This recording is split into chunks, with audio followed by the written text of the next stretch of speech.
Shalom, selamat pagi Bapak Ibu, Saudara sekalian. Mari siapkan hati kita untuk menerima kebenaran firman di pagi yang sangat baik dan diberkati oleh Tuhan. Haleluya. Seperti palungan, layakkanlah hatiku menyambutmu Tuhan. Seperti emas kemenyandanmu, biar hidupku berkenan padamu. Sebab Natal tak akan berarti tanpa kasih-Mu. Lahir di hatiku hanya bersamamu, Yesus, ku rasakan selalu.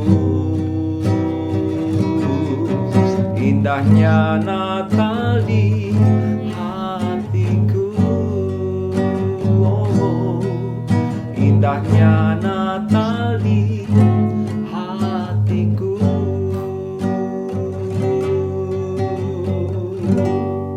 Terima kasih Bapa Sorgawi yang kami sembah dalam nama Yesus. Di masa-masa di mana kami mempersiapkan diri untuk merayakan Natal, kelahiran Juru Selamat, Raja Damai dalam hidup kami. Kami akan memulai hari baru dengan mendengarkan firman-Mu, urapan Allah atas setiap kami. Dalam berkat nama Yesus, kami berdoa. Haleluya. Amin. Puji Tuhan. Bapak, Ibu, Saudara sekalian jemaat yang diberkati oleh Tuhan, pagi hari ini tema kita di dalam pekan-pekan Natal, khususnya pada pagi ini, yaitu sambutlah Yesus di dalam hatimu. Sambutlah Yesus di dalam hatimu. Baik, puji Tuhan, Bapak, Ibu, Saudara sekalian, mari kita membuka Alkitab kita dan kita lihat bagaimana peristiwa di Bethlehem saat kelahiran Yesus kurang lebih 2000 tahun yang lalu. Di dalam Lukas pasal yang kedua, ayat 1 dimulai. Pada waktu itu Kaisar Agustus mengeluarkan suatu perintah menyuruh mendaftarkan semua orang di seluruh dunia. Inilah pendaftaran yang pertama kali diadakan sewaktu Kirenius menjadi wali negeri di Syria. Maka pergilah semua orang mendaftarkan diri masing-masing di kotanya sendiri. Demikian juga Yusuf pergi dari kota Nazaret di Galilea ke Yudea, ke kota Daud yang bernama Bethlehem. Karena ia berasal dari keluarga dan keturunan Daud, supaya didaftarkan bersama-sama dengan Maria tunangannya yang sedang mengandung. Ketika mereka di situ, tibalah waktunya bagi Maria untuk bersalin. Dan ia melahirkan seorang anak laki-laki, anaknya yang sulung, lalu dibungkusnya dengan lampin dan dibaringkannya di dalam palungan, karena tidak ada tempat bagi mereka di rumah penginapan. Bagaimana peristiwa kelahiran Yesus di Bethlehem pada 2000 tahun yang lampau, saudaraku?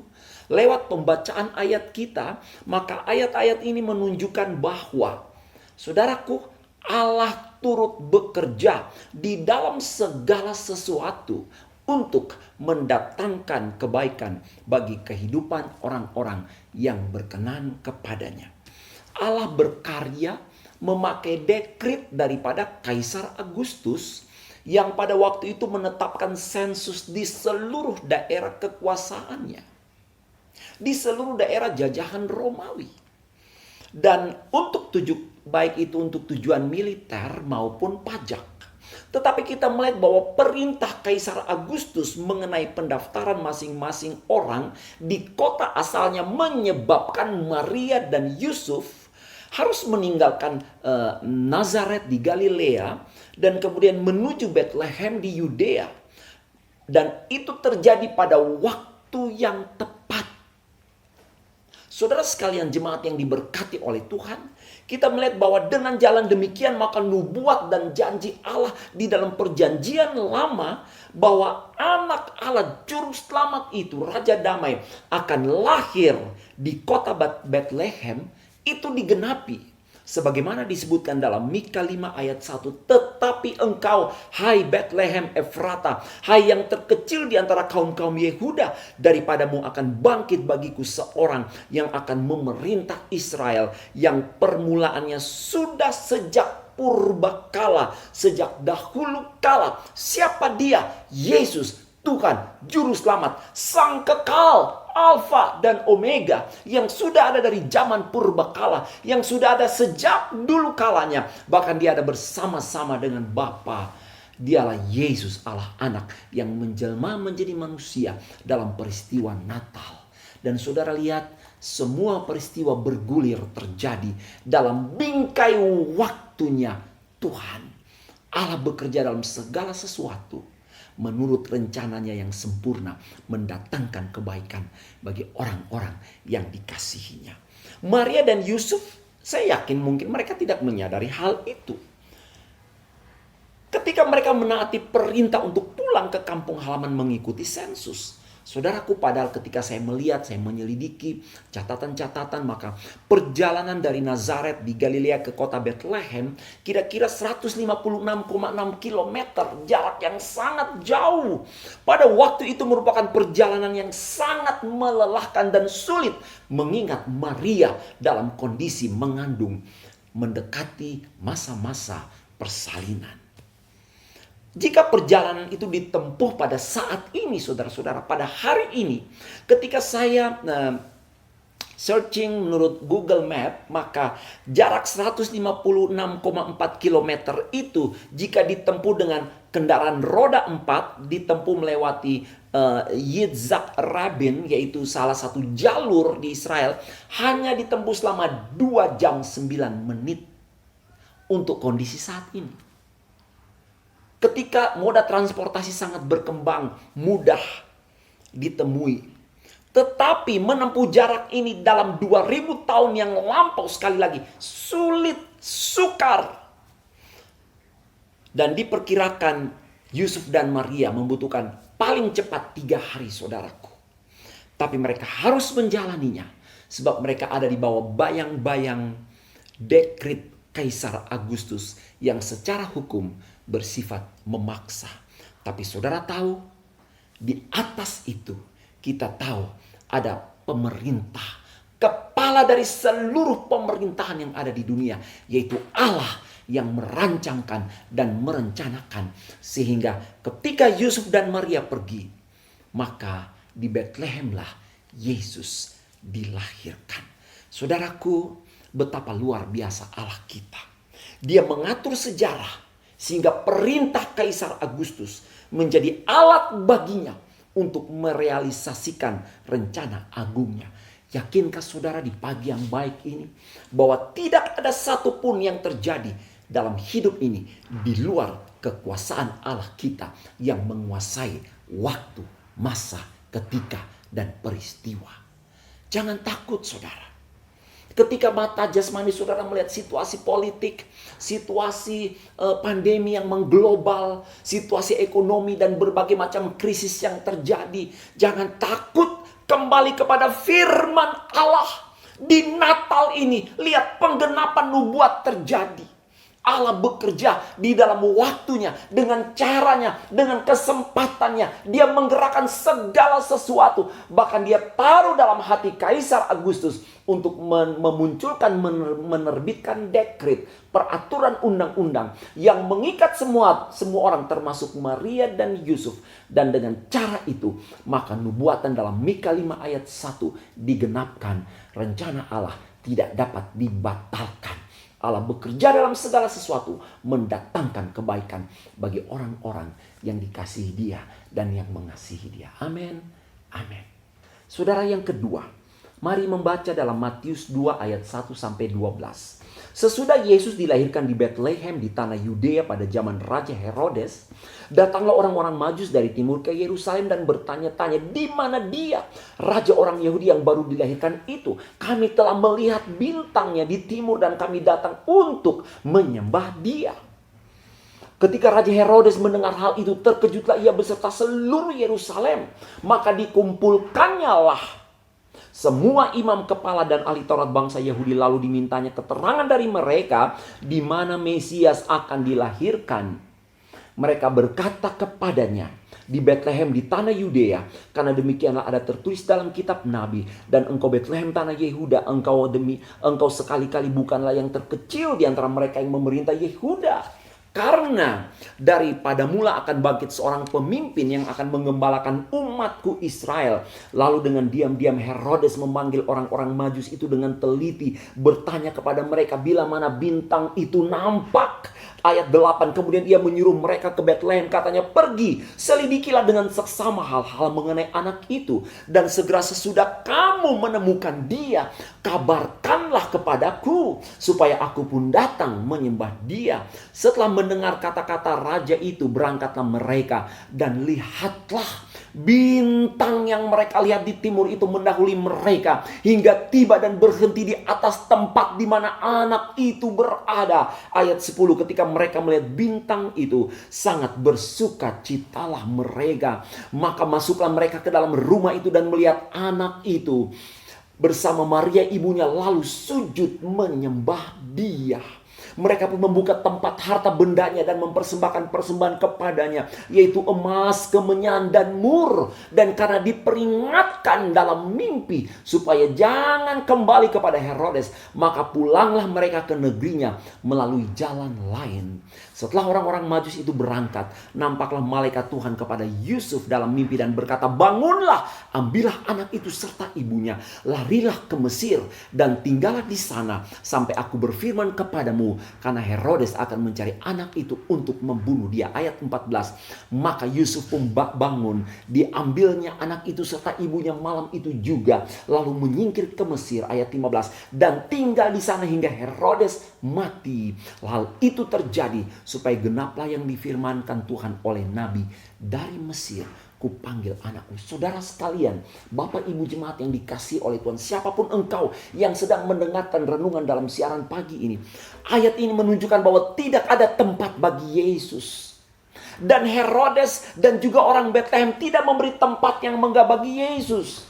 Tetapi ada orang-orang yang memberi tempat bagi Yesus di dalam hati mereka, seperti Majus dan para gembala. Saudaraku, bandingkan kelahiran Yesus dalam Injil Matius 2 dan Injil Lukas 2 yang sudah kita baca tadi.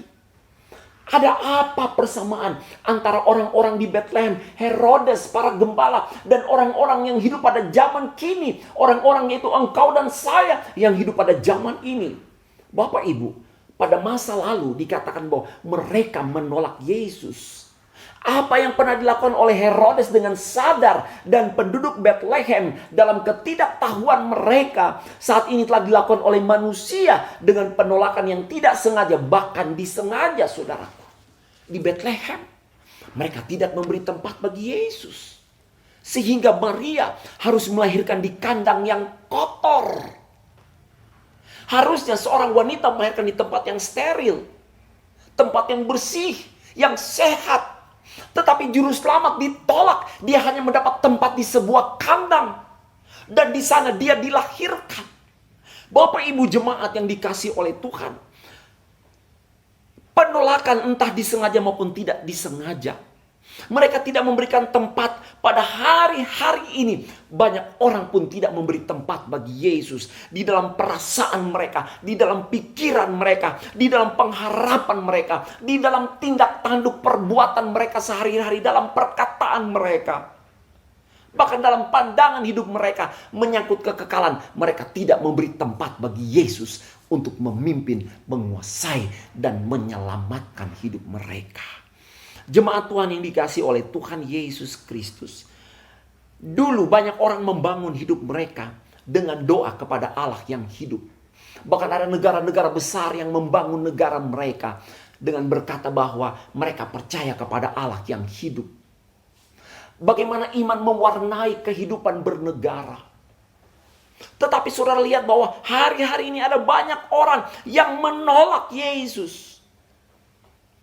Firman Tuhan tidak lagi menjadi pedoman satu-satunya, tetapi firman Allah menjadi salah satu pedoman di antara begitu banyak yang lain. Dengan jalan itu mereka mendatangkan penghukuman Allah atas diri mereka, seperti yang dialami oleh Herodes yang menolak dan membenci Yesus. Bapak Ibu, banyak orang menolak anugerah yang terbesar, bahkan membenci sumber anugerah itu.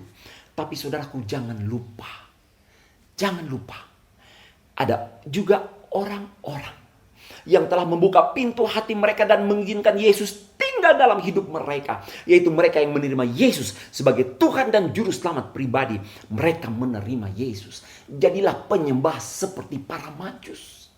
Mereka menyembah Yesus. Jadilah penyembah Allah seperti gembala. Mereka datang, mereka mencari membuktikan firman Allah dan menemukan Mesias Juru Selamat bayi Yesus di kandang yang hina itu, yang kotor itu. 2000 tahun yang lampau mereka datang menyembah Dia. Saudaraku yang diberkati oleh Tuhan, para Majus membawa korban emas, mur, dan kemenyan. Bahkan hidup mereka diletakkan di bawah kaki Juru Selamat dunia. Kepada mereka lah damai sejahtera Allah akan dicurahkan berlimpah-limpah. Dan penyertaan Allah Immanuel mereka alami sepanjang perjalanan hidup mereka. Saudara, jangan cemburu, jangan terkejut. Karena Allah bicara kepada orang Majus. Sebelumnya mereka orang kafir, tapi mereka menerima Raja Damai itu. Dan Allah merasa perlu dan harus menyatakan diri lewat mimpi. Dan berkata secara personal kepada mereka, jangan lewat jalan itu, tapi lewatlah jalan yang lain. Bapak Ibu, kepada orang yang menyembahnya, Allah akan menyatakan diri pada hari-hari ini. Amin. Amin. Bapak Ibu sidang jemaat, saudara sekalian yang diberkati oleh Tuhan. Kalau kita membaca Mika 5 ayat 1 tadi, dikatakan bahwa Tuhan akan mendatangkan seorang pelepas. Dan itu ditujukan kepada orang Israel. Tapi saudara tahu bahwa kitalah bangsa Israel rohani pada hari ini dalam zaman perjanjian baru. Yesus lahir sebagai gembala yang baik bagi kita. Dia memberi damai sejahtera bagi orang-orang yang percaya kepada Dia. Yesus menghancurkan lawan kita, yaitu si iblis. Dia memelihara kita di tengah-tengah sistem dunia yang begitu jahat dan menghancurkan. Kita hanya perlu bergantung kepada Yesus. Pagi ini, beri tempat bagi Yesus di dalam hati kita, saudara sekalian. Biarlah di Natal ini, Raja Damai itu kembali lahir. Mungkin beberapa hari terakhir kita mulai jauh dari Tuhan. Tetapi pagi ini pagi yang baik untuk berkata, ya Yesus Raja Damai, lahirlah di hatiku. Ya Tuhan Immanuel, tinggallah sertailah aku. Tinggallah di dalam hatiku. Segala puji bagi nama Tuhan. Renungkan saudara, anugerah Allah yang terbesar dan kehadirannya bagi manusia tidak selalu diwarnai atau disertai dengan tanda-tanda fisik yang luar biasa. Kelahiran Yesus diwarnai kesederhanaan.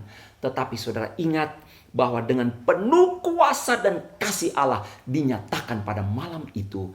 Itulah tanda-tanda kebesaran dari sorga. Di akhir renungan sebelum berdoa, saudaraku perhatikan. Walau hidup kita mungkin dalam pergumulan, namun ingatlah bahwa Tuhan sedang bekerja dan berkarya dalam segala sesuatu untuk menggenapkan rencananya yang mendatangkan kebaikan bagi saudara dan saya, bagi orang-orang yang dikasihinya dan yang mengasihinya. Saudara, bukalah pintu hati kita. Sambutlah Dia dalam hati kita. Jadilah penyembah Yesus. Dan persembahkanlah seluruh hidupmu sebagai korban kepada Tuhan. Saya mau ucapkan selamat Natal 2020. Menjadi doa saya, kiranya Raja Damai Sang Immanuel hadir, menyertai dan menolong kita semua sampai Maranatha, Yesus datang pada kali yang kedua. Amin. Mari tundukkan kepala saudaraku dan berdoalah bersama dengan saya. Bapa Sorgawi yang kami sembah di dalam nama Yesus, terima kasih buat kehadiranmu di pagi yang baik. Sebelum kami memulai beraktivitas di hari yang baru, kami menyerahkan hidup kami di dalam tangan Tuhan. Kiranya Tuhan sertai kami, pegang tangan kami Tuhan. Kami rindu di Natal ini, hidup kami diperbaharui. Kami menjadi para penyembah Allah. Bahkan kami mempersembahkan yang terbaik dari hidup kami. Roh, jiwa, dan tubuh kami.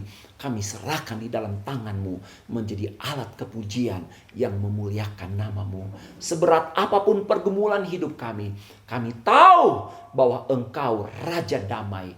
Engkau Allah Immanuel yang bekerja bersama-sama dalam segala sesuatu mendatangkan kebaikan bagi kami. Terima kasih hamba berdoa.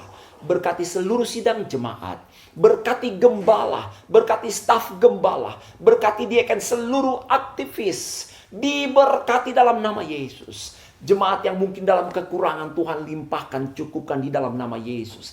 Yang dalam ketakutan beri keberanian, yang susah beri penghiburan, bahkan yang sakit Tuhan jamah beri kesembuhan di dalam nama Yesus. Kami bersyukur sebab Engkau Allah yang setia, gembala yang baik, yang tidak pernah meninggalkan kami. Berkati Indonesia, berkati Jawa Timur, berkati kota kami dalam nama Yesus. Berkati Presiden kami Bapak Joko Widodo, jajaran Menteri Kabinet. Bahkan kami berdoa berkati seluruh aparat penjaga keamanan, TNI Polri, diberkati, dilindungi dalam nama Yesus. Berkati seluruh para medis, dokter, perawat yang sedang berjuang bergumul pada hari-hari ini. Tuhan jaga Indonesia, jauhkan dari virus corona. Kami berdoa di dalam nama Yesus. Oleh bilur-bilur Yesus kami telah disembuhkan. Terima kasih untuk hari ini. Kami akan kembali beraktivitas. Kiranya damai sejahtera, kekuatan, sukacita, pengharapan baru menggerakkan hidup kami berjalan dalam terang kebenaran firman Allah. Dari satu kemenangan kepada kemenangan yang lain. Terima kasih Tuhan. Dan kekasih Tuhan terimalah berkat. Di dalam nama Bapa, Anak, dan Roh Kudus. Dalam berkat nama Tuhan Yesus Kristus. Kami berdoa dan kami mengucap syukur. Haleluya. Sama-sama kita katakan amin. Shalom. Tuhan Yesus memberkati.